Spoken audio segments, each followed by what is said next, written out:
જોઈ રહ્યા છો ગુજરાતની એક એવી ચેનલ કે જે તમારા શહેરના પળે પળના સમાચારો તમારા સુધી પહોંચાડે છે। સ્વાગત છે આપનું A1 અભિક્રાઇમ ન્યૂઝમાં। હું છું એન્કર અર્પિતા પટેલ। ભુજની પાલારા જેલમાં કેદીઓનો હુમલો, જેલ સહાયક ઘાયલ।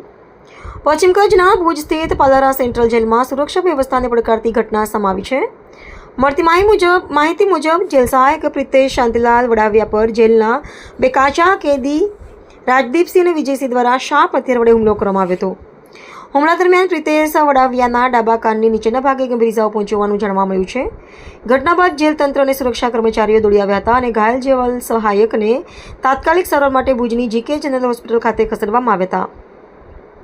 હાલ તેમની સારવાર ચાલી રહી છે, જ્યારે હુમલાના કારણો અન્ય હથિયાર જેલની અંદર કેવી રીતે પહોંચ્યું તે અંગે તપાસ શરૂ કરવામાં આવી છે। પાલારા જેલમાં બનેલી આ ઘટનાએ જેલ સુરક્ષા વ્યવસ્થા સામે અનેક સવાલો ઊભા કર્યા છે। રિપોર્ટર ભરત ઠાકોર, કચ્છ।